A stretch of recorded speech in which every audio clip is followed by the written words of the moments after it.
참된 그리스도인의 애원. 언제나 어려운 일이 올 때 참된 성도의 애원을 통하여 하나님은 난제를 해결시켜 주는 것입니다. 이제 이 시대에 참된 그리스도인의 애원이라는 것은 무엇이냐는 것을 다음과 같이 말합니다. 1. 순교적인 생활. 우리는 금일의 기독교가 협상적인 노선을 걷게 되고 북방의 붉은 세력은 날마다 강해가고 교회 안에 사랑이 식어져 도저히 위로를 받는 것보다도 상처를 받게 되고 점점 교회 안에 분쟁만 일어나고 말씀은 새로운 것이 없고 도저히 예배에 신령한 은혜가 없게 될 때 참된 그리스도인은 몸부림치며 목숨을 내걸고 나서야 되겠다는 마음이 자동적으로 생기게 될 것입니다. 만일 이러한 때에 이러한 마음이 생기지 않는다면 이 사람은 죽은 영이 되었던지 그렇지 않으면 깊이 잠이 들어서 분별을 못하고 있는 사람이라고 보게 됩니다. 믿음의 양심이 살아있는 기독교인이라면 이때 각자가 목숨을 바쳐서 투쟁하지 않으면 기독교의 장래는 큰 위기가 왔다는 것을 깨닫게 될 것입니다. 언제나 무서운 환난과 재앙이 올 시기에는 구약 말기에도 참된 선지가 목숨을 바쳐 싸워서 증거하게 되었고 신약시대의 기독교가 극도로 부패될 때 하나님의 종된 자들 중에서 목숨을 내놓고 싸우는 일이 있으므로 교회는 다시 새로워지는 일이 있는 것입니다. 만일 오늘의 기독신자들이 순교적인 사상을 포기하고 협상적인 노선을 취한다는 것은 하늘에서도 땅에서도 탄식하며 슬퍼할 일이 될 것입니다. 왜냐하면 천천만 천사도 이 땅에서 순교자의 동무가 나오기를 기다리며 순교자들까지도 호소하고 있습니다. 땅에서 굶주린 양떼들은 아우성치는 탄식이 있게 되는 현실이라고 보게 됩니다. 때는 과연 왔습니다. 그리스도인이 슬피 울며 애원하는 호소가 있지 않으면 안 될 때가 이때입니다. 이래도 저래도 큰일은 기독교에 닥쳐오게 된 것입니다. 이 큰일이라는 것은 크게 싸움이 일어날 일입니다. 성서를 비추어 볼 때 이제 기독교 안에 큰 싸움은 역사적으로 없던 무서운 일이 닥쳐올 것입니다. 이 싸움에 승리하면 영원한 평화요 축복입니다. 그러므로 하늘에서는 순교자들의 동무가 되는 사람들에게 권세를 주려고 살피고 있는 것입니다. 이날까지에 담겨있던 순교자의 기도의 향은 애원하는 자에게 응답으로 올 것이니 해산의 수고를 다해야 될 때가 왔습니다. 요엘서 2장 12절에서 18절을 보면 여호와의 말씀에 너희는 이제라도 금식하며 울며 애통하고 마음을 다하여 내게로 돌아오라 하셨나니 너희는 옷을 찢지 말고 마음을 찢고 너희 하나님 여호와께로 돌아올지어다. 그는 은혜로우시며 자비로우시며 노하기를 더디하시며 인애가 크시사 뜻을 돌이켜 재앙을 내리지 아니하시나니 주께서 혹시 마음과 뜻을 돌이키시고 그 뒤에 복을 내리사 너희 하나님 여호와께 소제와 전제를 드리게 하지 아니하실는지 누가 알겠느냐 말씀했습니다. 이 말씀은 종말의 환난이 올 때는 금식하며 애통하고 마음을 다하여 하나님께로 돌아오는 회개 운동을 일으켜야만 된다는 것입니다. 이와 같이 함으로 하나님이 뜻을 돌이키는 일이 있을 것이니 시온은 나팔을 불어 금식일을 정하고 성회를 선고하고 백성을 모으되 장로로부터 어린이까지 몰수히 모으게 하고 종들은 제단 사이에서 눈물을 흘려 부르짖는 기도를 할 때 하나님은 응답한다는 것입니다. 이와 같이 함으로 여호와께서 자기 땅을 위하여 중심이 뜨거우시며 백성을 국률이 여기신다는 말씀입니다. 우리들은 요엘 2장과 같이 합심 담결하여 애원하는 호소가 있을 때 여호와 응답할 것입니다. 2. 쉬지 않는 생활. 이사야 62장 6절에서 9절. 예루살렘이여, 내가 너의 성벽 위에 파수꾼을 세우고 그들로 하여금 주야로 계속 잠잠하지 않게 하였느니라. 너희 여호와로 기억하시게 하는 자들아, 너희는 쉬지 말며 또 여호와께서 예루살렘을 세워 세상에서 찬송을 받게 하시기까지 그로 쉬지 못하시게 하라. 지금 이때는 참으로 애원하는 마음이 있는 자는 밤낮으로 쉬지 못하고 활동하게 됩니다. 무엇으로 보든지 때가 임박한 것을 알 때 1초 일각인들 방심할 수 없고 할 일만은 이때라는 것을 하나님 말씀에서 알게 될 때 조금도 쉴 수가 없습니다.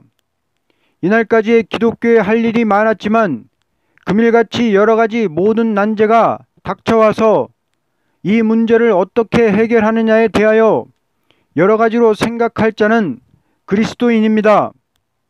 역사상 지금까지 기독교인에게 어려운 난제가 많을 때는 역사상 지금같이 기독교인에게 어려운 난제가 많을 때는 없었던 것입니다. 만일 지금 이때 기독교인이 할 일 없이 어떤 오락이나 어떤 연락을 일삼고 쓸데없이 세월을 보내고 있다는 것은 그리스도인의 사상 양심을 잃어버린 자라고 봅니다.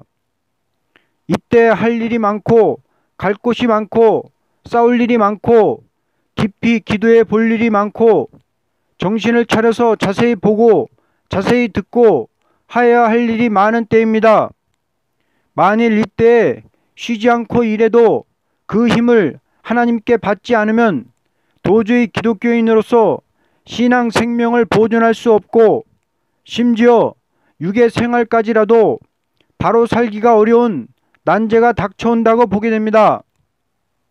사람이라는 것은 쉴 때도 있고 깰 때도 있습니다. 예를 든다면 하루 일하는 노동자가 낮에는 쉴 시간이 있지만 저물어 가고 어두워 갈 때 쉰다는 것은 일꾼의 양심이 아닙니다. 그러므로 일꾼이라는 것은 아무리 쉬는 시간이 있다 해도 날이 저물어 갈 때는 쉬지 않고 그날에 할 일은 해야만 되는 것입니다. 주인이 노할 일은 시간이 다 되었는데 쉰다는 것은 용서할 수가 없습니다. 그러므로 우리는 이때에 잠깐이라는 시기가 지나면 다시 일할 기회도 없고 일한 대로 갚아주시는 주님이 나타날 때를 당하였습니다. 지금 이때는 쉬지 않고 애원하는 자라야 하늘로부터 오는 새 힘을 받게 될 것입니다. 가장 역사적으로 급한 때는 금일이라고 봅니다.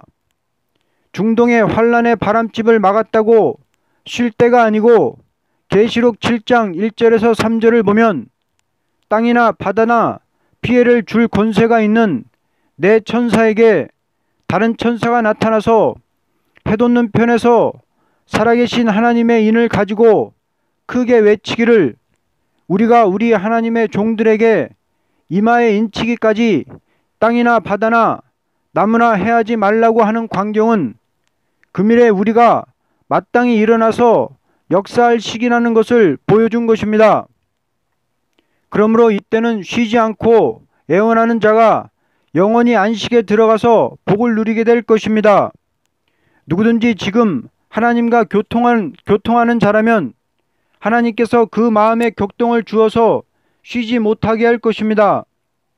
지금 제일 어리석은 자는 할 일 없이 잠자는 자일 것입니다. 3. 여호와만 바라보는 자. 미가 7장 7절에서 9절. 오직 나는 여호와를 우러러보며 나를 구원하시는 하나님을 바라보나니 나의 하나님이 나에게 귀를 기울이시리로다.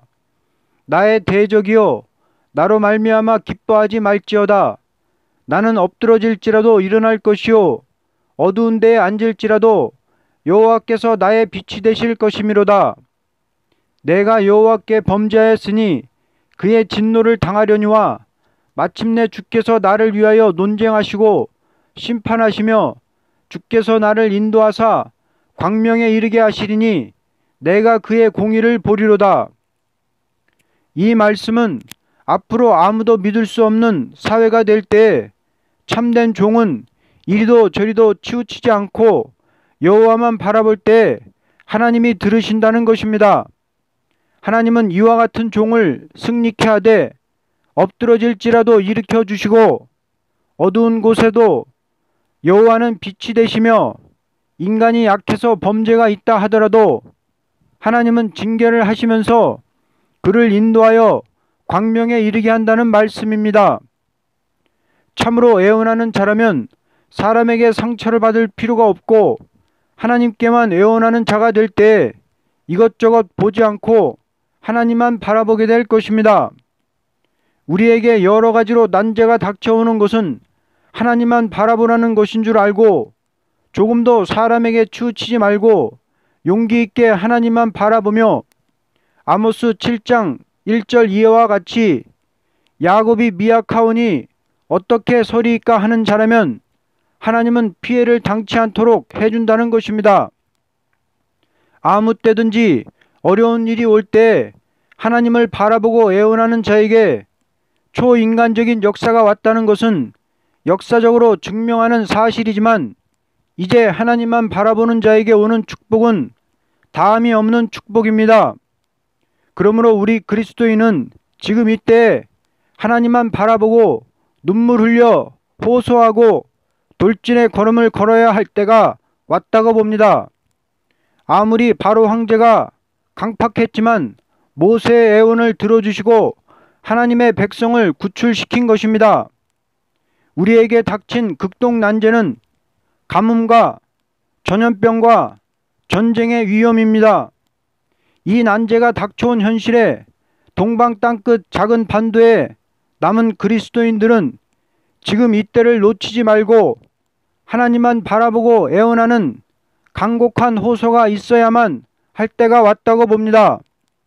이사야 41장 17절 이하를 보면 가련한 빈핍이 닥쳐온 사람들이 혀가마를 딱한 사정을 만났지만 애원함을 들으시고 응답이 오므로 새 땅 축복이 올 것을 말했습니다.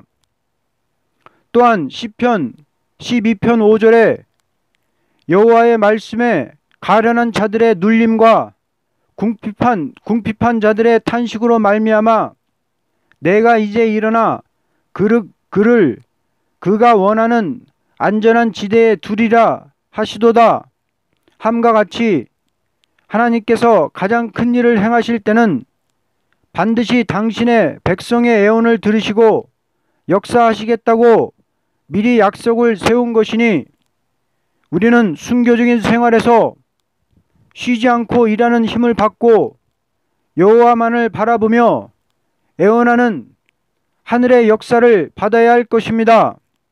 아멘.